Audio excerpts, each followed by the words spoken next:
días a todo el mundo. Tenemos hoy aquí a Íñigo Sáenz de Miera, que es director de la Fundación Botín.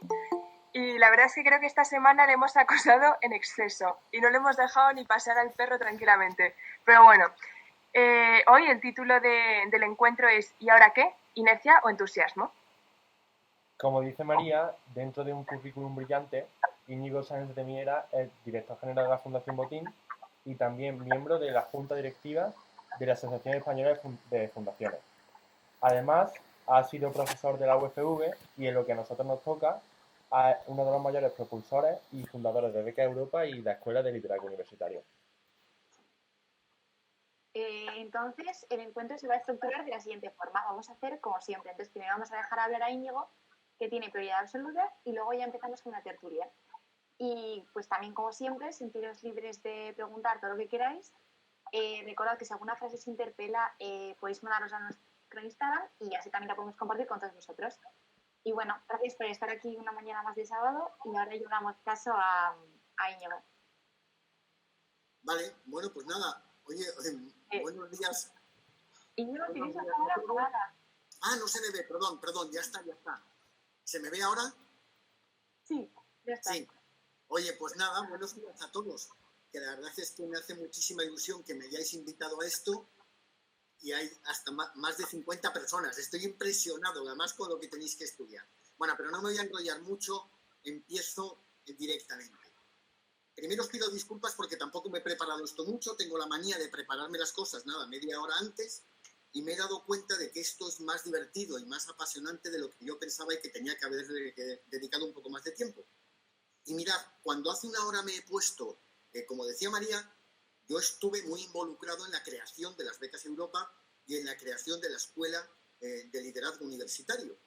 Y cuando me he puesto a buscar en el ordenador cosas que pudieran servirme para preparar esto, y además, curiosamente, buscando la palabra ocio, que no me voy a enrollar y no os voy a contar para qué la quería, lo primero que me ha salido es un documento de misión y visión de la Escuela de Liderazgo Universitario del año 2008, que yo no sé cómo seguía en mi ordenador después de tanto tiempo. Se lo he mandado incluso al rector de la universidad, porque además es muy chulo, porque la visión la ponía para el año 2020.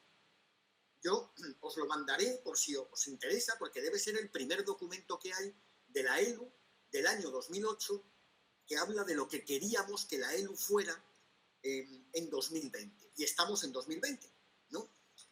Y mirad, no me voy a enrollar mucho, pero decía que en 2020 la ELU era una red, luego hablaremos de lo que es una red, que no es tan sencillo, ¿no? Decía incluso que estaba formada por entre 350 y 450 universitarios. No sé cuántos sois ahora mismo. Segundo punto, decía que era una red viva. Luego, si queréis, hablamos de qué creo yo que significa que una red esté viva. Tercero, que era de universitarios, es decir, que aunque hubierais, algunos de vosotros, evidentemente, ya por tiempo estaríais trabajando, lo que os uniría sería ese espíritu universitario del que os impregnasteis en Becas Europa, ¿no? Y por último, decía que estabais comprometidos con la acción. Una red viva de universitarios comprometidos con la acción. Bien. Y cuando María y Alfonso me dijeron que os podía interesar tener esta charla, cosa que me sigue sorprendiendo, en lo que querían centrarse era en esa parte de la acción, pero esa acción hoy, el título que me pusieron era Liderazgo en el confinamiento o algo así me parece, que a mí pues no me molaba tanto y lo cambié por esto del ahora qué, ¿no? Entusiasmo o inercia, porque de lo que vamos a hablar es de qué tipo de acción, no solamente los miembros de la ELU, sino cualquiera como la sociedad española, qué es lo que necesitamos ahora para enfrentar un proceso de recuperación económica, social, personal, humana, que no va a ser absolutamente nada fácil, ¿no? Mirad, el título viene, a mí me gusta bastante leer, ¿no? Y el título viene de la penúltima novela que he leído, es una novela apasionante de Stendhal que se llama La Cartuja de Parma, ¿no? Que dice, y perdonadme que voy a leer la cita, porque yo, y así, mira, así promuevo mi cuenta de Instagram, cuelgo en Instagram los libros que me leo. Ah, no, coño, esta no es. Ah, no es de la Cartuja de Parma. ¿De cuál es? No, de un libro impresionante que se llama Testamento de Juventud, que os recomiendo a cualquiera, que son las memorias de una enfermera en la Primera Guerra Mundial, que tiene mucho que ver con lo que estamos viendo, ¿no? Entonces, lo cita en francés, dice: la inercia es el único vicio, maestro Erasmo, y la única virtud es el entusiasmo.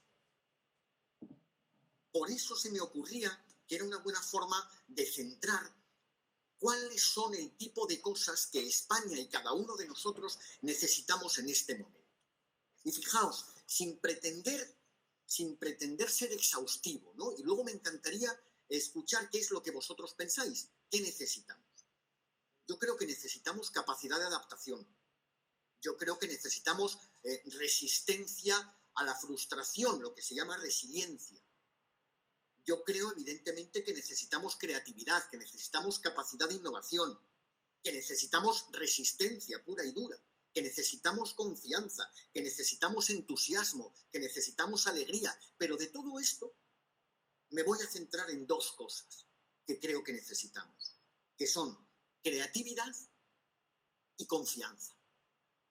Voy a empezar primero hablando de la creatividad y luego de la confianza, pero la primera idea que quería trasladaros es que el tipo de inteligencia que España necesita ahora mismo y que cada uno de vosotros necesitáis para enfrentar el tipo de realidad que os toque, no tiene que ver con saber más matemáticas, con saber más historia, con saber más programación, con saber más lo que sea que estéis estudiando o lo que sea que estéis haciendo. Tiene que ver con lo que se llama de inteligencia emocional y social.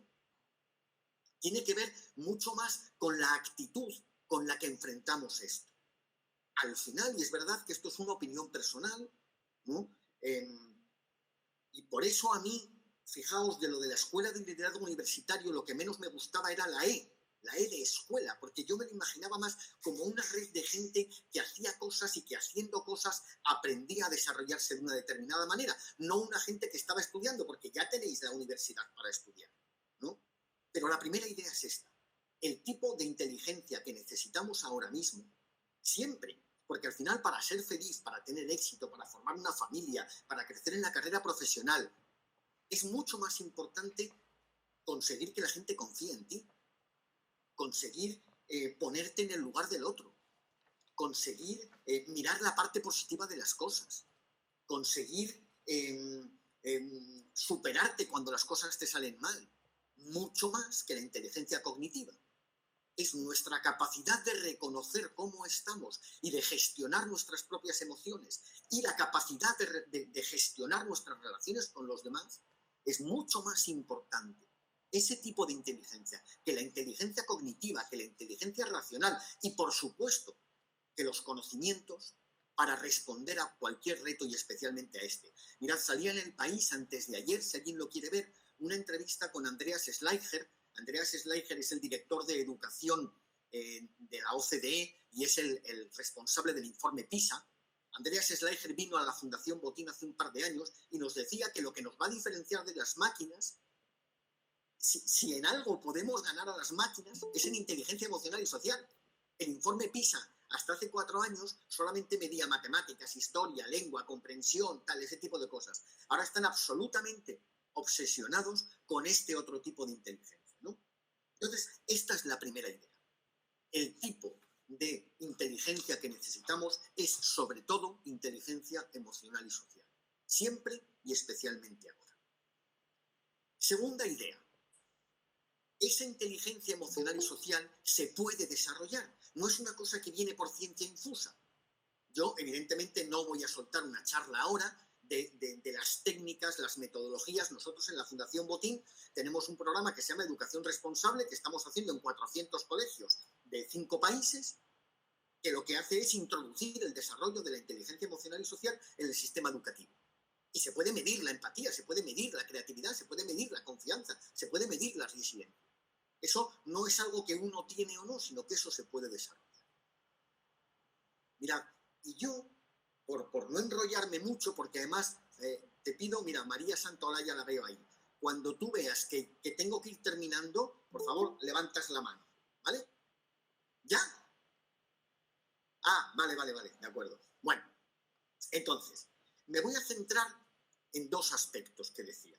Uno, la creatividad y dos, la confianza. Bien, yo os voy a ir hablando de cosas que si os interesan, hay unos papeles de la Fundación Botín que hicimos hace tiempo, lo hicimos con la crisis del 2008, que si alguien lo quiere buscar en internet para más adelante, hay uno que se llama La confianza, la gasolina que mueve la sociedad, hay otro que se llama La inteligencia que España necesita se puede desarrollar y hay otro que se llama La cultura como motor de desarrollo.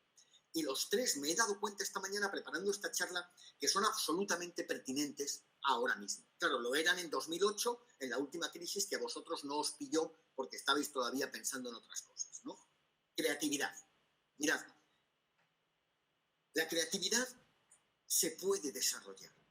Y yo, que no voy a dar aquí una charla de creatividad, por si acaso os inspira, os quiero contar cómo en el Centro Botín es un centro de arte que la Fundación Botín tiene en Santander, que lo que ha hecho ha sido unir el área de arte de la Fundación Botín con el área de educación de la Fundación Botín en torno a un programa que se llama Artes, Emociones y Creatividad. Porque una de las cosas en las que yo creo que tenemos que invertir más que nunca y a las que tenemos que prestar más atención que nunca es a la cultura y es específicamente a las artes. No como una guinda, no como una especie de adorno, sino porque muy poquitas cosas como las artes tienen capacidad de influir en nuestra capacidad de ser creativos.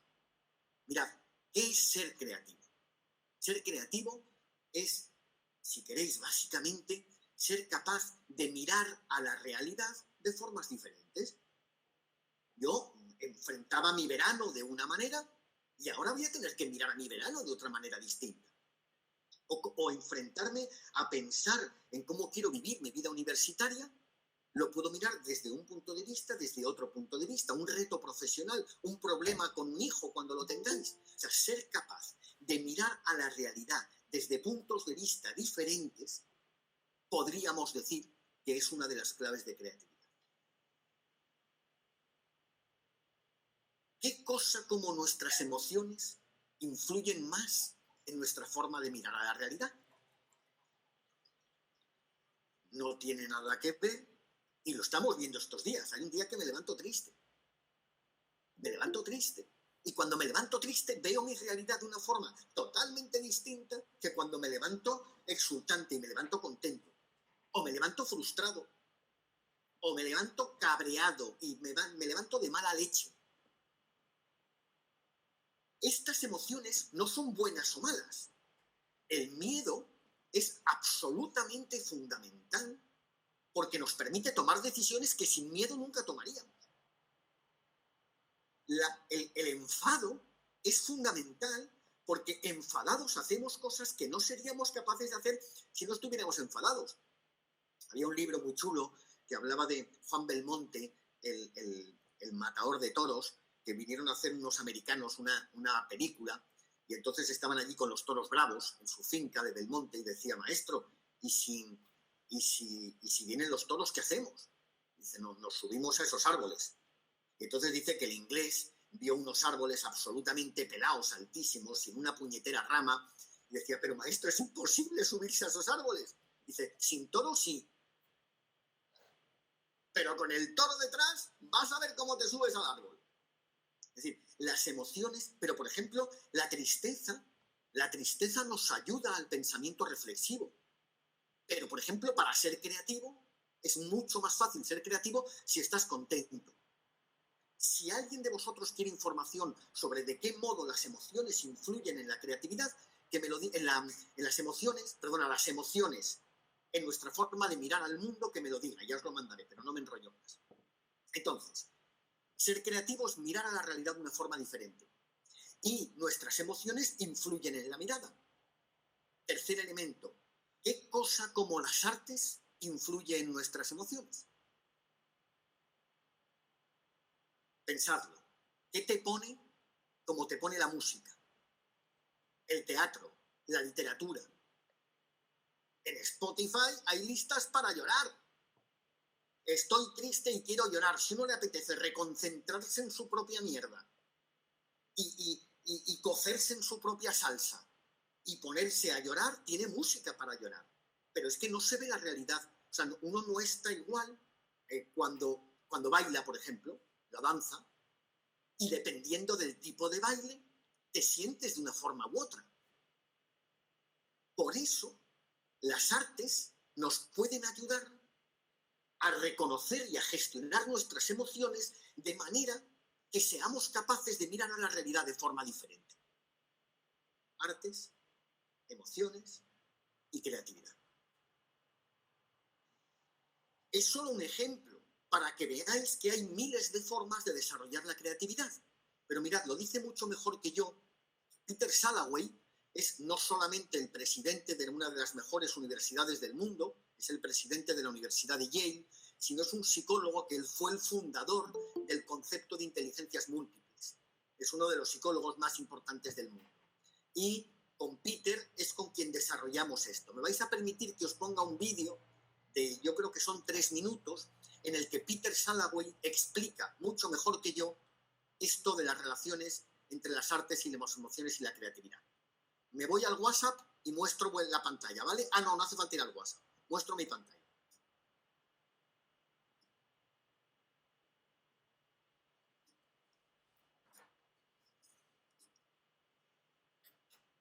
Me imagino que lo vais a ver enseguida.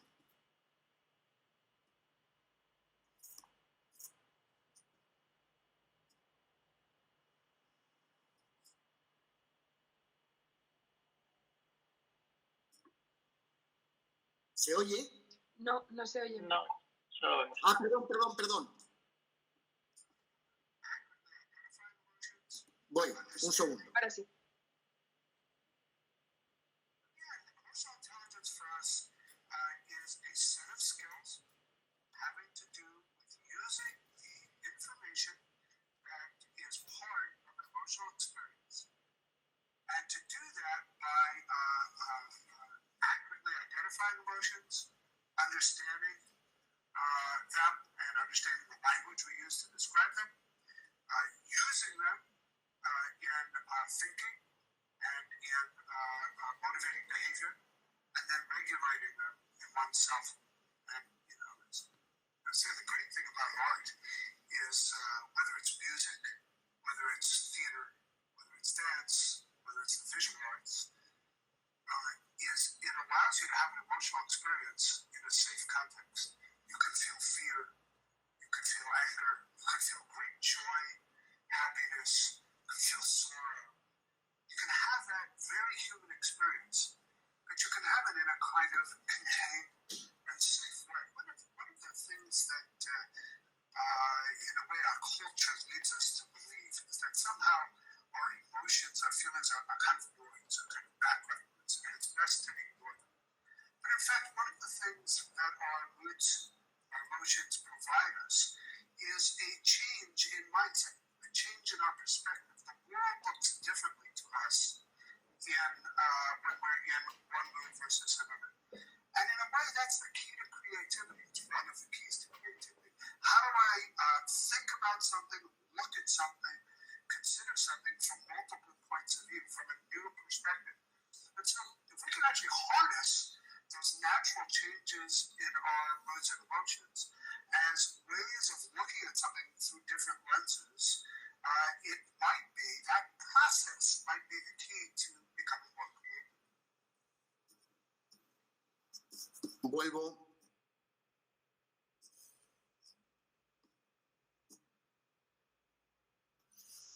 Bueno, yo creo que Peter lo explica muy bien y como os decía, si alguien tiene interés en conocer más de esto, por favor que nos lo diga o que bucee en la web del Centro Botín, que hay cosas muy chulas.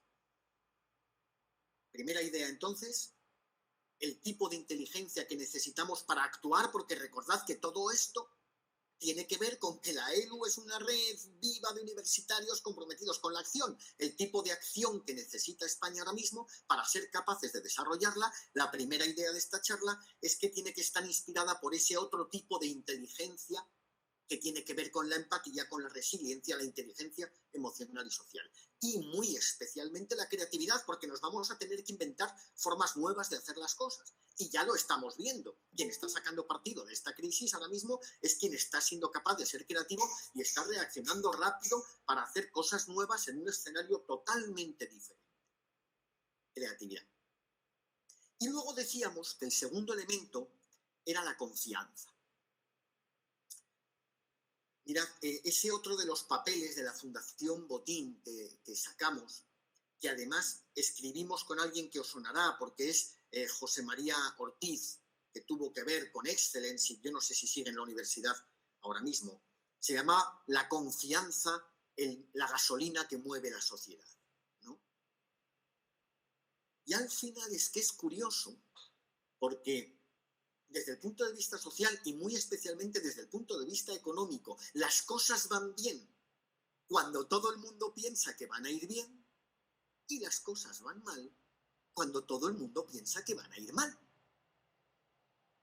Es la confianza lo que nos permite invertir, lo que nos permite asumir riesgos, lo que nos permite viajar, lo que nos permite pedir un crédito, lo que nos permite emprender.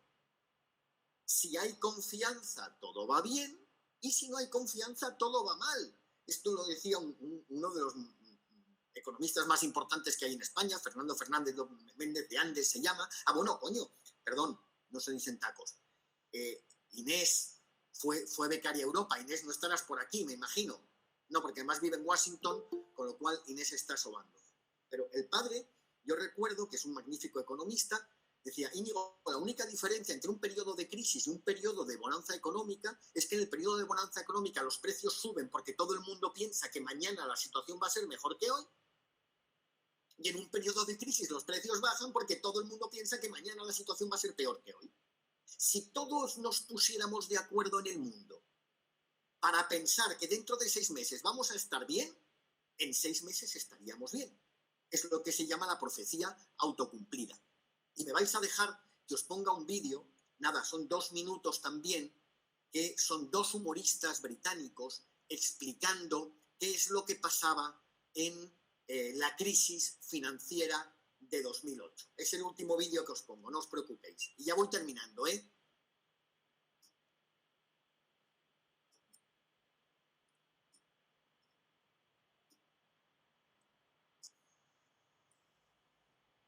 Va.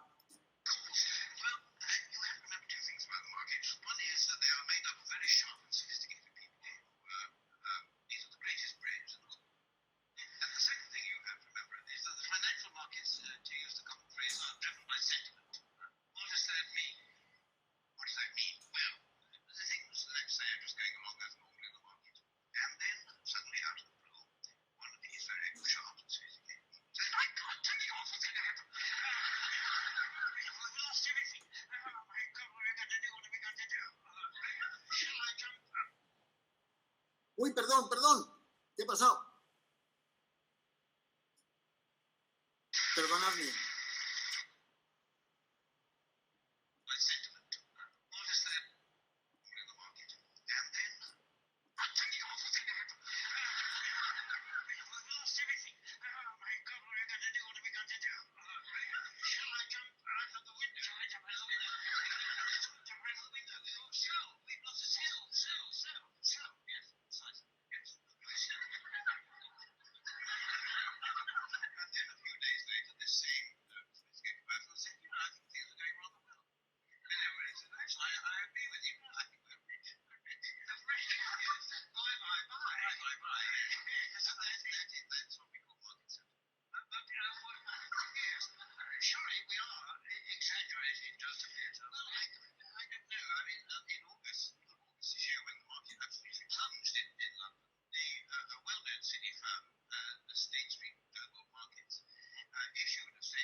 ¿Me veis otra vez? Sí. Sí. Sí. Bueno, o sea, es de coña, pero es que funciona así, ¿no? En ese papel que hicimos de la confianza, que podéis buscar en internet, se hablaba de que un 15% más de confianza se traduce directamente en un 1% de crecimiento del PIB, ¿no? De crecimiento de creatividad, de crecimiento de productividad. Estas cosas están estudiadas, ¿no? Con confianza emprendemos, invertimos, asumimos riesgos, nos movemos. ¿Y cómo se genera confianza? De nuevo, no voy a soltar una charla, porque además no soy un experto, pero en ese papel de lo que hablábamos era de algunas cosas que generan confianza, y hay un par de ellas que tienen mucho que ver con la ELU y que tienen mucho que ver con lo que uno puede conseguir perteneciendo y dinamizando una red, ¿no? Las relaciones que te inspiran seguridad, o sea, tener relación con alguien en quien confías, ¿no? Que te genera seguridad, que cuando te dice algo crees que te lo está diciendo de verdad y además que tiene las herramientas para haberlo pensado de una forma adecuada, genera confianza. La mejoría en la comunicación entre las personas mejora la confianza. Evidentemente, una mirada positiva mejora la confianza. O sea, yo puedo mirar a la pared, entonces me puedo fijar en que tengo un trozo roto, os lo puedo enseñar si queréis, o puedo fijarme en lo que no está roto, ¿no? Ahora nos podemos fijar en la gente que está muerta o en la gente que está viva. Y hay algunos que se fijan más en uno y otros que se fijan más en otro, ¿no? El entusiasmo, ¿no? Y la colaboración. Pero me voy a quedar en el tema de la colaboración y en el tema de las relaciones personales que generan seguridad.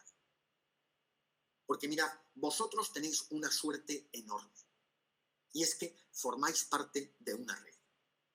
No sé cuántos sois, pero sois un montón de gente unida por una determinada forma de entender vuestro paso por la universidad y de qué modo eso os obliga o os permite intervenir en la sociedad de una determinada manera.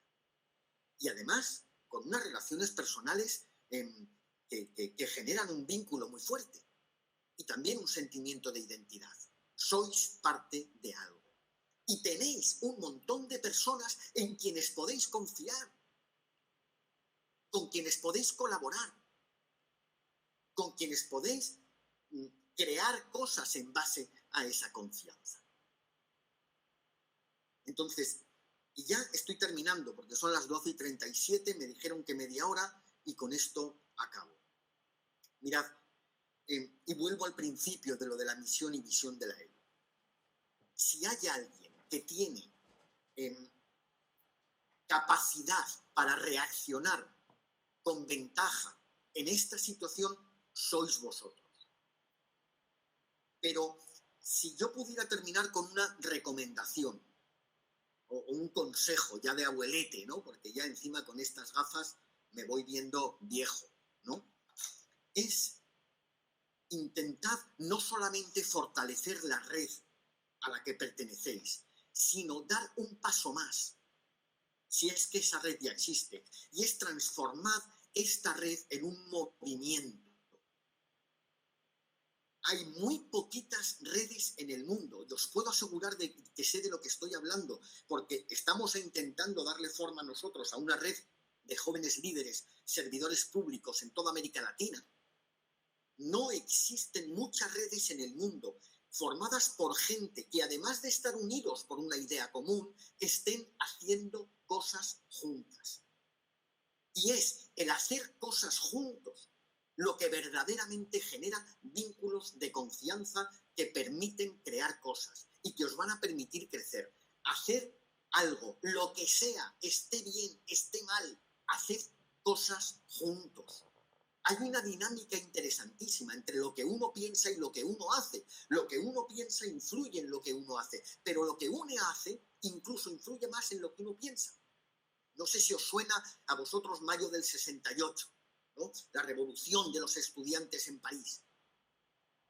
Y contaba, no me acuerdo cómo se llamaba uno de los líderes, que ellos tenían unas ideas muy vagas, pero que las ideas tomaron forma cuando se pusieron a construir barricadas en el Quartier Latin, en el barrio latino de París. Es cuando te comprometes, cuando te pones a hacer algo, cuando esas ideas que tenías al principio toman de verdad forma, se hacen fuertes y generan unos vínculos que van muchísimo más allá de lo que es el conocerse y estar en contacto. Y es ese tipo de acción con el que de algún modo, y que sé que estáis haciendo, con el que de algún modo soñábamos cuando pensamos la ELU, el que yo creo que os pueden ayudar, que os puede ayudar a generar el tipo de músculo, el tipo de inteligencia que necesita este país para salir adelante. Y no menospreciéis la capacidad de transformación de las minorías creativas. Dices, joder, solo somos 300. 300 sois un huevo. Sois muchísimos. Y además estáis en un sitio privilegiado, porque y podéis actuar desde una visión verdaderamente privilegiada. Así que nada, resumo.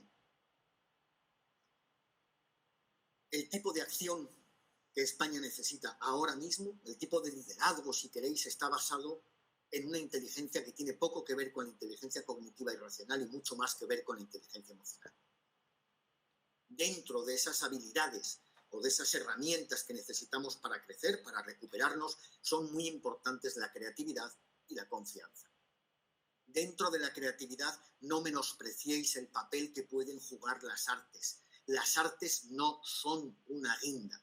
Las artes tienen una capacidad enorme de transformación, tanto a nivel macro como a nivel micro para cada uno de nosotros, y muy especialmente para la creatividad. Y en lo que respecta a la confianza, que es la gasolina que nos va a mover, pocas cosas como una red como la vuestra, en pocos sitios como una red como la vuestra, podéis encontrar el tipo de elementos que generan confianza.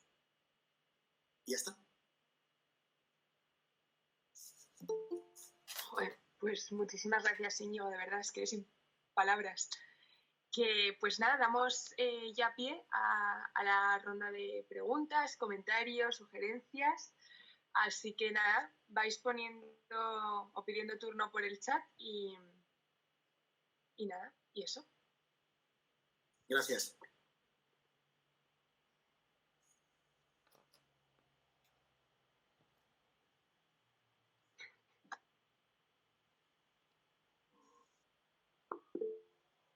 Mira, Patricia Ramos, dale.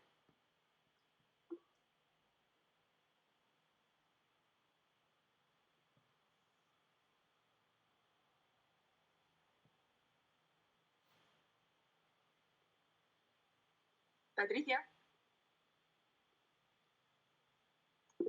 Bueno, si no pasamos a... Ah, bueno, vale, que dice que la va a escribir, que no puede encender el micro. Bueno, si no, mira, vamos a hacer una cosa. Vamos a dar pie primero a Andrea mientras que Patricia escribe la pregunta.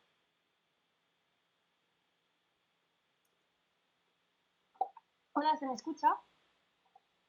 Yo sí. Vale.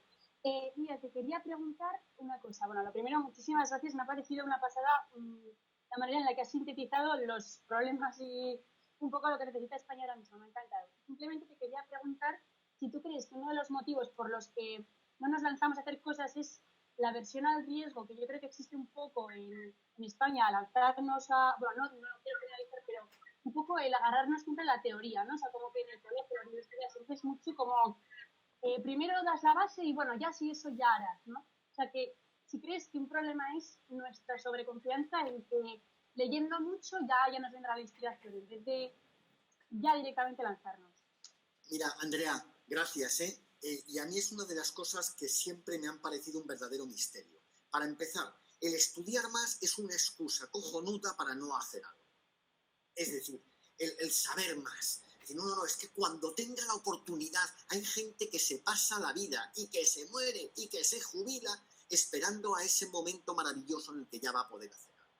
Pero a mí me parece verdaderamente misterioso el paso, o sea, realmente la creatividad es la capacidad de crear en el sentido de lograr que exista algo donde no existía, ¿no? Eso es ser creativo. Decía en El mercader de Venecia, dice Shakespeare, Dice, si hacer fuera tan fácil como saber hacer, todas las capillas serían iglesias y todas las chabolas serían palacios. Es el just do it del anuncio de Nike. No sé explicarte cómo, pero hacer se logra haciendo. Y normalmente se logra haciendo ahora. No mañana, ahora, coño. Aquí y ahora. Hic et nunc. Perdón mi vehemencia porque yo soy así, o sea, me vengo arriba, ¿no? Pero es que es una de las cosas que a veces más me frustran, ver que yo mismo o que otras personas que podrían hacer un montón de cosas, no, cuando tenga dinero, no, cuando sepa más, no, tenemos primero que hacer un plan de negocio, no, joder, hazlo. Muy pocas cosas, no os penséis que las cosas que existen después de un análisis súper sesudo, exhaustivo, completo, de los pros, los contras, los dafos, que no. Mirad, yo tuve la suerte de participar en el Stanford Executive Program, que es el Executive MBA de la Universidad de Stanford, uno de los mejores del mundo. Y el lema de la Business School era Engage and See. Primero, ponte a ello. Y luego, cuando te estás poniendo, estate atento para mirar a tu alrededor y ver de qué forma lo que va sucediendo te obliga a cambiar o te ayuda a cambiar lo que estás haciendo. Pero lo primero, engage. Ya. Una idea, venga, dale. Perdón, porque sé que no doy muchas claves, pero es lo que pienso. Y lo he pensado y esto es una cosa a la que da muchas vueltas.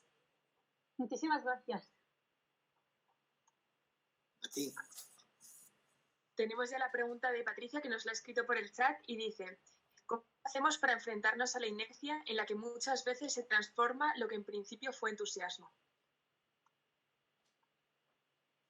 Con mucho cuidado. No lo sé.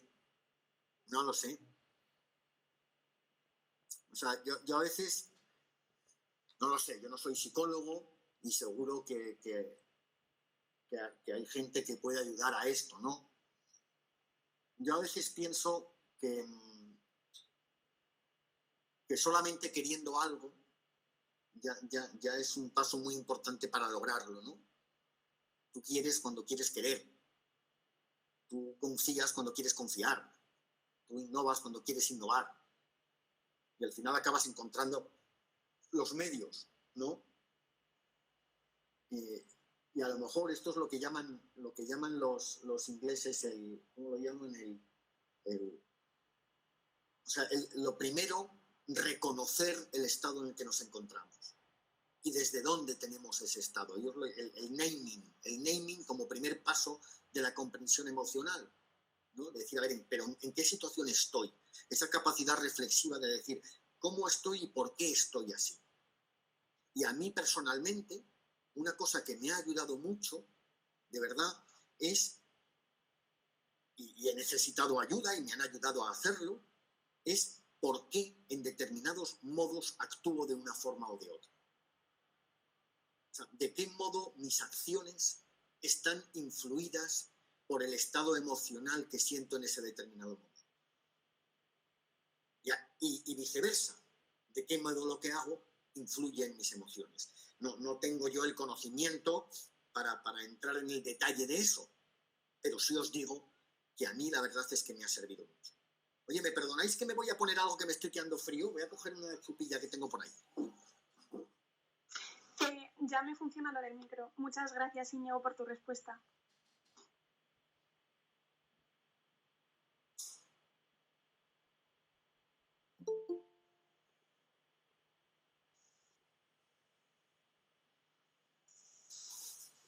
Perdonad, es que me he dado cuenta que no tenía puesta la calefacción y me estaba quedando helado.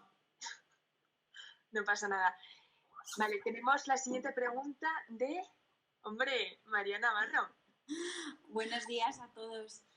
Bueno, Íñigo, muchísimas gracias. Yo, mientras nos hablabas un poco sobre la cultura y las artes, se me venían a la cabeza las últimas declaraciones que yo he escuchado del ministro de Cultura en esta situación. Entonces quería preguntarte, sin entrar en política, porque, parece como que en España, lo que vino a decir el ministro es que, bueno, que ahora era el momento de centrarse en la emergencia sanitaria y en la gestión económica de esta situación, ¿no? y que la cultura pues vendría después.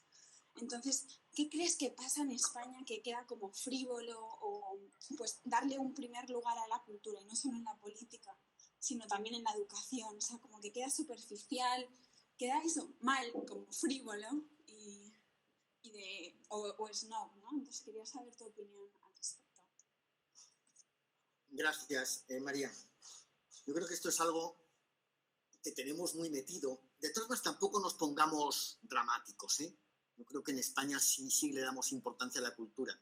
A mí me parece que en la educación, para empezar, es esencial, pero es algo que no podemos echar la culpa a nadie. Yo mismo, pues me he encontrado a mí mismo diciendo que el niño vaya al médico el día que tiene música y no el día que tiene matemáticas, porque parece que son más importantes las matemáticas que la música. Y sé ya positivamente que no son más importantes la matemática que la música. Sobre todo si utilizamos la música para el crecimiento, para el desarrollo personal, y no tanto nos dedicamos a enseñar qué día o qué año nació Mozart, que era exactamente igual cuando naciera Mozart. Mucho más importante saber cómo nos puede ayudar a ser más felices la flauta mágica, ¿no? En la parte política, yo entiendo que el equilibrio entre las luces cortas y las luces largas sea difícil. Es decir, estás en una emergencia y cuesta verdaderamente centrarte en los que son vectores de generación de crecimiento, de generación de desarrollo, en lo importante más allá de lo urgente, cuando además lo urgente resulta que es importante, ¿no? Yo estoy absolutamente convencido, bueno, y España ni os cuento, es decir, si tú quitas a España el patrimonio cultural que tiene España, la primera fuente de ingresos de España, que es el turismo, que es la que más nos va a hacer sufrir en esta crisis, se te va a la mierda, ¿no? Entonces, el patrimonio cultural español es fundamental en nuestra economía, como habéis oído, también yo creo que lo es en el desarrollo personal. Pero mirad, a mí nunca me ha encantado entretenerme en echar la culpa a los políticos, sinceramente. Y me ha gustado mucho más centrarme, porque me anima más, centrarme en lo que nosotros podemos hacer, en lo que yo puedo hacer. Y tenemos un montón de recursos culturales que podemos utilizar para nosotros mismos y para otros que están allí y que no dependen del ministro. Mirad, antes de ayer hay una fundación que se llama la Fundación Contemporánea que hace el ranking anual de la cultura, que por cierto el Centro Botín salió en el 6º lugar más importante del año 19. Y todo esto lo hacen, es una plataforma que son 200 o 300 gestores culturales de España quienes hacen preguntas. Y yo soy uno de esos expertos, fijaos la porquería de ranking. Y ayer me hicieron una encuesta por el tema este del COVID, de qué pensabas sobre el mundo de la cultura. Y una de ellas era que si creías que el Ministerio de Cultura tenía que asegurar la pervivencia de las instituciones culturales, tal. Y yo puse que no. Porque creo que los gestores culturales, y sé que esto, dices, no, pero eres hiperliberal. No, o sea, yo creo que el Estado tiene que estar asegurando, vamos a decir, la base. Pero creo que pedir que el Estado sea el que asegure la pervivencia de iniciativas culturales me parece un error.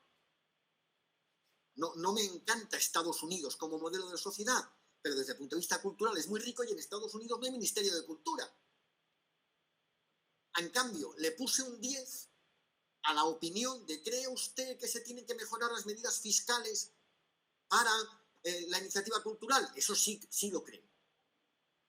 Entonces, creo que la iniciativa cultural, los gestores culturales tienen que ser suficientemente buenos como para que los demás los mantengamos pagando el precio que las cosas tienen. Me han pedido a mí personalmente, no voy a decir quién, que cuando podamos abrir el Centro Botín lo pongamos gratis, para promover el turismo y tal, pero un político importante. Y he dicho que no. Joder, no es gratis. La gente cuando se vaya a comer unas rabas a Santander las va a pagar. ¿Y por qué no vas a pagar una exposición? Aquí en Cercedilla, en el pueblo donde yo vivo, hay un teatro que han montado 3 tíos con muchísimo esfuerzo, ahora no tienen pasta, han creado una plataforma, nos están pidiendo dinero a los que nos gusta el teatro. Oye, si consiguen ayuda es que el teatro será necesario. Perdón, que me enrollo, paro. No, muchísimas gracias, señor. El siguiente es Álvaro Salgado, que tiene otra pregunta. Hola, ¿se me oye? Se te oye y se te ve. En verdad no es una pregunta, es una mentira, son 2. La primera es una cosa que me ha despertado mucha curiosidad cuando has dicho que se puede medir y también se puede en cierta manera desarrollar a través de esas medidas tanto la inteligencia social como la emocional. Y me gustaría saber cómo se puede medir esa inteligencia social y esa inteligencia emocional. Y por otro lado, la otra pregunta va en relación a esa necesidad de confianza de cara a salir de esta crisis, ¿no? Porque es verdad, o sea, todo nuestro sistema se basa en la confianza. Yo lo pensaba cuando me estaba sacando el carnet de conducir que las normas de tráfico funcionan en base a la confianza. O sea, yo no me estrello porque porque confío que no se va a saltar el semáforo. Entonces, pero el problema es que de la misma manera que aquí podamos tener, o sea, aquí en AELU, en cualquier red, puede haber una predisposición porque ha habido una formación previa, ¿cómo pedimos esa misma predisposición a una población pues ya de otras edades que no ha tenido esa oportunidad y que por tanto al no contar con esta predisposición a lo mejor no tiene tanta facilidad como para entender esta necesidad de confianza o esta necesidad de crecer en torno a la cultura o crecer en torno a las artes? Entonces estas serán las 2 preguntas. Muchas gracias. Pues mira, Álvaro, muchas gracias. La primera pregunta, si quieres me pasas un mail, lo tiene María y Alfonso, ¿no? Y yo te mando referencias de herramientas que existen para la medición de la empatía, de la comprensión emocional, de la claridad emocional. O sea, existen herramientas validadas entre la comunidad científica del mundo entero por el cual se pueden medir estas cosas, ¿no? Con test, con preguntas. No, nosotros elegimos con una serie de expertos las metodologías que utilizamos, ¿no? Pero, por ejemplo, hay una cosa muy chula, no me voy a enrollar mucho, pero nosotros en el Centro Botín sí hemos sido capaces de medir de qué forma las artes influyen en la creatividad. Vamos a sacar un estudio dentro de muy poquito, un primer estudio, pero incluso nos estamos atreviendo, lo vamos a hacer con una universidad española, a medir la creatividad de la región, la creatividad de Cantabria. Nunca se ha medido la creatividad de una región. Vamos a intentar medirlo, estableciendo indicadores y tal. Pero bueno, que hay herramientas científicamente aceptadas para medir ese tipo de cosas. Y como te digo, yo te las puedo pasar, no me sé los nombres de los tests que estamos utilizando. Algunos los ha desarrollado la propia Fundación Botín, ¿no? Y luego lo otro es el tema de la confianza, de cómo puedo pedir a los demás, tal. Si es que yo soy más de no pedir tanto a los demás, sino ver qué puedo hacer yo. Porque todos nosotros nos estamos hablando por WhatsApp todo el día. No sé cuántos mensajes de WhatsApp mandamos cada uno de nosotros. ¿Qué reenviamos y qué no reenviamos por WhatsApp? Sois 350. O sea, a mí cuando me mandan una coña en la que pone que no vamos a poder ir a la playa y entonces sale un tío sacando el número para poder bañarse, yo no lo reenvío. No lo reenvío porque es que no me mola. Prefiero pensar que voy a poder ir a la playa. Los optimistas, si quieres, a lo mejor nos equivocamos lo mismo, pero somos más felices que los pesimistas, porque mientras nos equivocamos, lo pasamos bien, ¿no? Entonces, yo me centraría en descubrir de qué forma tú, Álvaro, y de qué forma las personas que estáis aquí conectadas o los que formáis la ELU, podéis en este momento, día a día, según os levantéis, generar confianza. Y para empezar, la gente te pregunta, ¿qué tal? Pues bien. Bien. Que parece como, no, pues aquí estoy, joder. Como además luego nos da vergüenza cuando estamos bien, porque si tienes una terraza grande dices, joder, no quiero decir la terraza grande. Nosotros en nuestra familia hicimos un vídeo chulísimo, ese ya nos lo voy a poner, ¿no? De lo típico del challenge, de pasándose un rollo de papel higiénico, tal. Y entonces empezó la duda en la familia de que no lo podíamos mandar porque se veía que yo vivo en el campo. Y mi hijo lo que hacía era darle con un palo de golf al rollo de papel higiénico porque vivo en el campo. No, la gente va a pensar, joder, pues sí, pues vivo en el campo. ¿Y qué tal estás? Pues estoy muy bien. Entonces, todos nosotros podemos contribuir muchísimo más de lo que nos creemos a la generación de confianza. Cuando decimos algo, vosotros sabéis, por ejemplo, yo personalmente, en el ámbito profesional, por ejemplo, a nada le doy más importancia que la confianza. O sea, yo, cuando Fátima, la directora del Centro Botín, me dice algo, sé que eso que me está diciendo es lo que está pensando. No me está diciendo ni un poquito más, ni un poquito menos, no me está mintiendo y no me está contando una media verdad. Eso es la leche. A mí me da exactamente igual que Fátima se equivoque. Muy distinto de otras personas que cuando te dicen algo, te lo están diciendo del todo. ¿Por qué te lo están diciendo? O cuando alguien te dice que va a hacer algo, me aseguro que tenéis la experiencia. Tú le pides algo a alguien y te dice, vale, yo lo hago. Hay gente que dices, ¿lo hará o no lo hará? Y no sabes si lo va a hacer o no lo va a hacer, en esa persona no confías. Hay gente que sabes que te dice, voy a hacer algo, lo hace.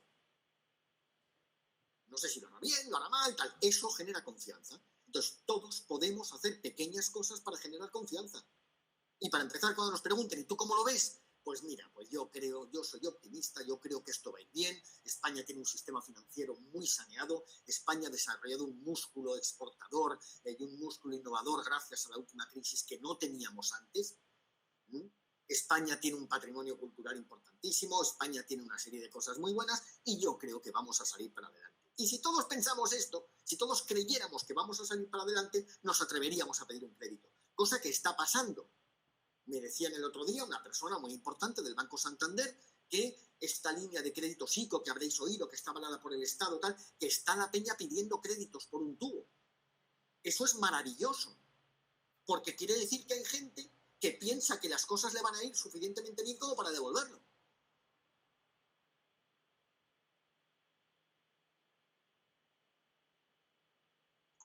Muchísimas gracias, de verdad. Nada. Oye, ¿me dais 30 segundos y vuelvo? Es que yo a la 1 me tomo un botellín. Venga, Yo tengo las 13:01. Entonces, venga. yo no tardo nada en volver con un botellín. Venga. Si alguien más quiere ir a por un botellín. Y el siguiente es Romanillos. No sé si quieres ¿prefieres preguntarlo tú de viva voz? Sí, ¿no? Genial.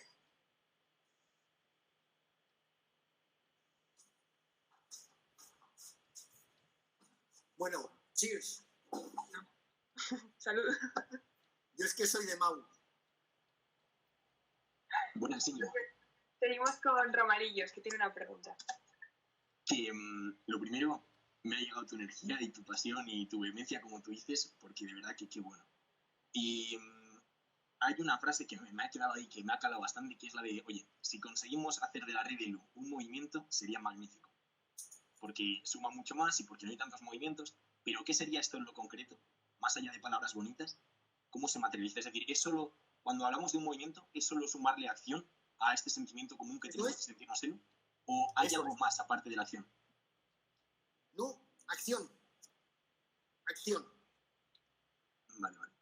¿Me dejáis que lea una cursilada, tío? Vuelvo, a mí uno de los libros que más me gusta, el libro yo creo que más me ha gustado en mi vida, se llama La montaña mágica. No sé si alguno de vosotros ha leído La montaña mágica. O sea, es muy filosófico, hay que cogerlo con ganas y con tiempo, ¿eh? Es de Thomas Mann.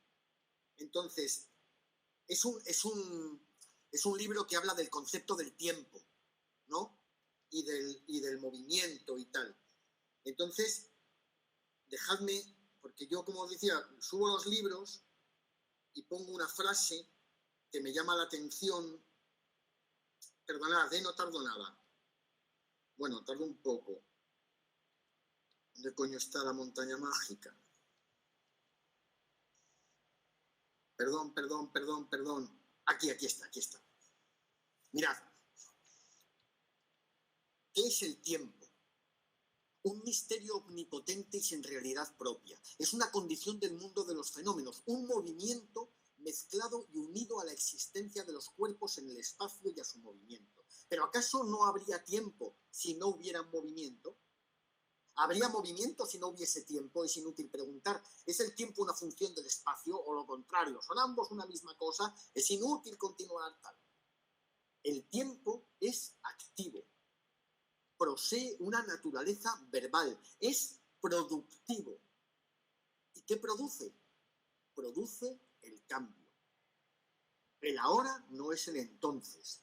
El aquí no es el allí. Pues entre ambas cosas existe siempre el movimiento. Es acojonante. El tiempo es activo, posee una naturaleza verbal, es productivo. ¿Y qué produce? Produce el cambio. El ahora no es el entonces, el aquí no es el allí, pues entre ambas cosas existe siempre el movimiento.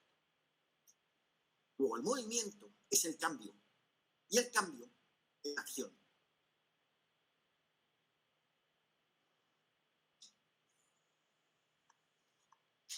Muchas gracias.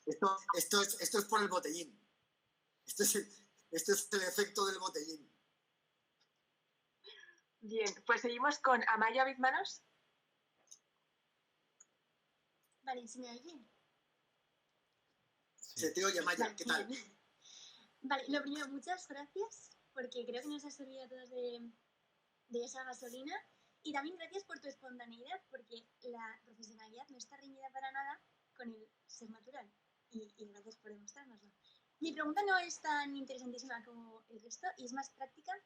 Es de cara al perfil de los referentes, ¿no? Yo me he dado cuenta del poder que tiene un referente hoy en día, pero también me he dado cuenta de que tenemos pocos referentes, o, bueno, yo por lo menos en ese ámbito estoy un poco perdida, porque me veo tan abrumada por la cantidad de información, de recursos y de 20.000 cosas que hay, que no sé por dónde tirar. Entonces, te quería pedir que nos nombraras a un referente o fundaciones referente, que, bueno, puede ser la tuya o más, para que tengamos ahora mismo y sigamos trabajando en esa acción.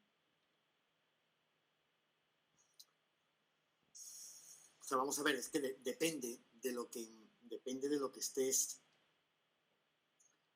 estés buscando, ¿no? Y del ámbito en el que te muevas. En España tenemos instituciones magníficas, ¿no? Y yo soy muy de confiar en las instituciones. También te digo que a veces me equivoco, y yo con el comienzo de la crisis esta, confié muchísimo en el Ministerio de Sanidad y no hice nada que no dijera el Ministerio de Sanidad. La gente estaba cerrando cosas, a mí no me da la gana de cerrarlas. Creo que la confianza, y me tuve que enfrentar con gente para decir, no, yo confío en las instituciones, y creo que hay que confiar en las instituciones. Y si estás hablando de geopolítica, pues tienes el Real Instituto Elcano, pero si estás hablando de ciencia, tienes institutos biomédicos o de materiales o informáticos magníficos. O si estás hablando de política, pues cada uno tendrá sus referentes. Pero yo creo, sinceramente, no sé muy bien para qué puedes necesitar ese referente. O sea, tú tienes capacidad de análisis más que de sobra, Amaya, estoy seguro. O sea, ¿yo qué hago? O sea, yo es verdad que yo, por ejemplo, yo no veo la tele. O sea, yo no he visto la tele desde las campanadas de Nochevieja. Debo ser el único español que no ha visto una rueda de prensa de Pedro Sánchez. Yo leo el periódico, me gusta El País, aunque ayer justo publiqué una cosa en ABC sobre el tercer sector, si alguien lo quiere ver, lo tiene por ahí María. Pero yo creo que vosotros mismos, o sea, cuando hablábamos de que la confianza la dan relaciones seguras, relaciones en las que tú sabes que lo que te viene es verdad, pues la misma red de la que disponéis. No sé hasta qué punto necesitas, no sé, yo no lo sé, yo no tengo unos referentes que digas, no, yo escucho especialmente lo que dice Menganito. Bueno, sí, hay gente que a mí personalmente, Joaquín Leguina escribió un artículo en la ABC el otro día, una tercera, el día que he publicado yo, que a mí me gustó. Joaquín Leguina es un tío que me gusta, Felipe González es un tío que me gusta. Y joder, son dos socialistas, pero bueno, que ahora no les dejarían mucho entrar en el Partido Socialista, ¿no? Pero, no lo sé, pero científicos, Donald Trump, Esto es broma, esto es broma. ¿Oísteis lo que dijo Donald Trump ayer? Que por qué no cogíamos desinfectante del que usábamos para los móviles. Porque como el desinfectante quitaba el virus en un minuto, que lo que podíamos hacer es coger desinfectante e inyectárnoslo. Y entonces dijo un científico americano que estaba muy bien, que eso es lo que hacía la gente para suicidarse. Bueno, no lo sé, yo creo que vosotros mismos podéis ser referentes para otros y que es más importante que os sintáis referentes y que os deis cuenta de que lo sois y que busquéis referencias dentro de la propia red. No sé si te ayuda, Maya.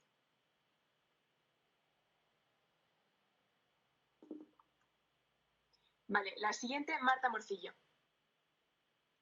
Hola, muchas gracias por este ratito que nos has compartido, porque la verdad es que ha sido muy guay. Y me gustaría preguntar hasta qué punto la prudencia en verdad es un miedo a la confianza o una reflexión racional que pueden hacer los seres humanos.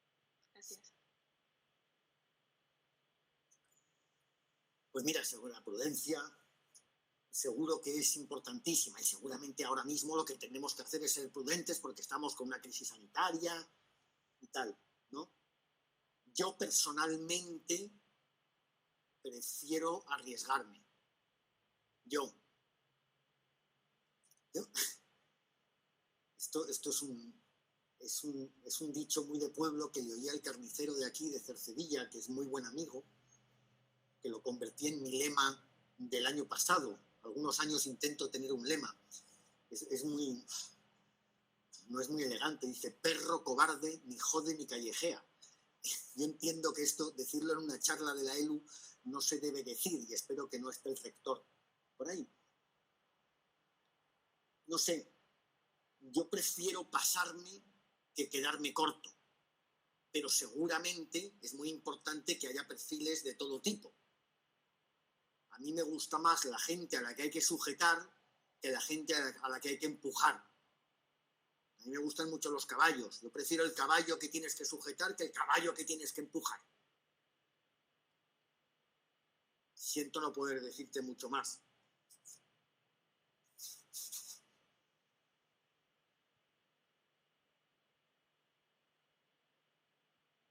A ti, María. O Marta, perdona. Vale, mira, yo... alguien decía por allí, en general somos excesivamente prudentes. Yo creo que la prudencia ya la llevamos puesta.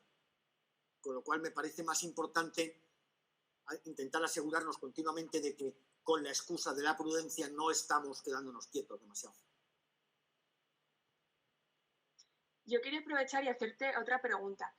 Hemos dicho que tenemos esa seguridad y esa confianza en las relaciones personales y las tenemos como piezas fundamentales para pasar a la acción, ¿no?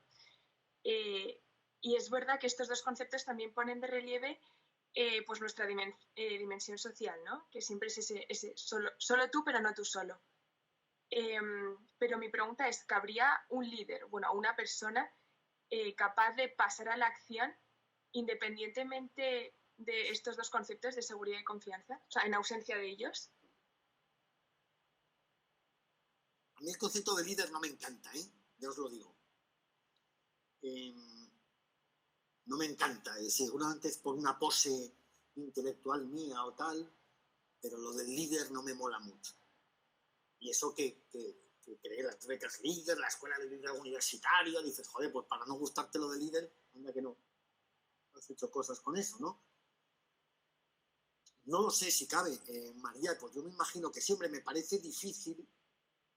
Bueno, tendrías que ¿qué es un líder? Vamos a pensar lo que decía antes Marta, ¿no? Era Marta, perdónanos los nombres, ¿no? Del referente. Alguien que te ayuda o que te muestra un camino ilusionante por el que ir, ¿no? Yo quiero pensar en que cada uno de nosotros podamos serlo. Me parece difícil ser referencia para alguien o dar un buen ejemplo. Javier Gomá, os sonará, es uno de los filósofos contemporáneos más importantes, es compañero porque él es director de la Fundación Juan March y yo lo soy de la Fundación Botín y es buen amigo, habla de la ejemplariedad y él ha trabajado mucho sobre el concepto de la ejemplaridad, ¿no? Ejemplaridad. A mí ese es un concepto que me gusta, el ser ejemplares. Es verdad que si además de ser ejemplares, si quieres, eres propositivo, ¿no? Propones cosas. Es difícil proponer algo si no confías en ti mismo, en los demás, en que puede haber un mañana. Porque esa proposición siempre sucede en el futuro. Y para empezar hay que confiar en que mañana existe, ¿no? Y ahora de verdad, por ejemplo, os tengo que decir que yo soy responsable de una institución pequeña, pero bueno, dentro del sector social español, pues es una de las importantes. Y no os podéis imaginar lo que me tranquiliza escuchar a mi presidente Javier Botín, con quien he colgado justo antes de hablar vosotros, cuando le veo contento, cuando le veo tranquilo, en una situación en la que nosotros vivimos del dividendo del Banco Santander y vamos a ingresar 0 euros este año. O sea, que no es que digan, claro, es que la Fundación Botín tiene pasta. No, la Fundación Botín va a sufrir mucho esto. Bueno, pues a mí, ver a Javier tranquilo, ver a Javier contento, ver a Javier hablando del futuro, me ayuda muchísimo y eso me permite, yo, cuando hablo con la gente de la Fundación Botín, transmitir esa tranquilidad. Y en la Fundación Botín no estamos como en el chiste de los otros, sell. No. Estamos diciendo, joder, vamos a ver cómo aprovechamos esto para hacer cosas nuevas, para descubrirnos a nosotros mismos de una manera distinta.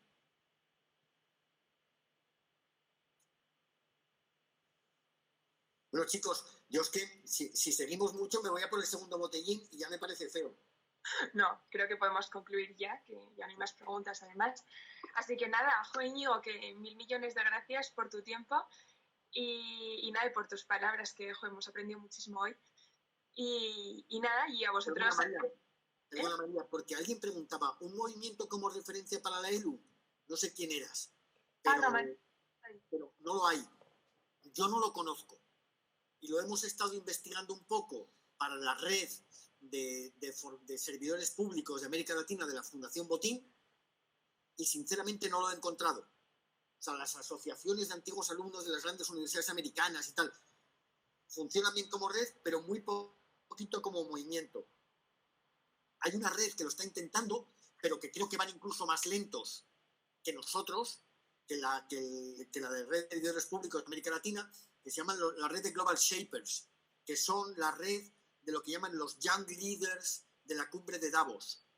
Os sonará la cumbre de Davos, hay una red de Young Leaders, los alumni de los Young Leaders forman la Global Shapers Network, pero no lo están haciendo muy bien. Nosotros, eso si algún día queréis, hablamos de la metodología que estamos utilizando en la Fundación Botín, que tiene que ver con el desafío.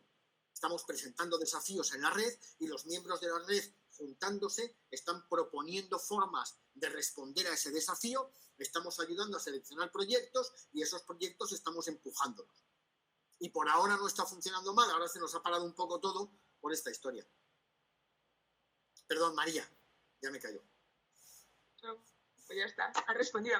Que nada, eso, que 1000 millones de gracias y nada, chicos, a vosotros también por venir y que nada, que cualquier frase que tengáis y tal, ya sabéis, nos la pasáis vía Insta o vía WhatsApp. Así que nada, un abrazo muy fuerte.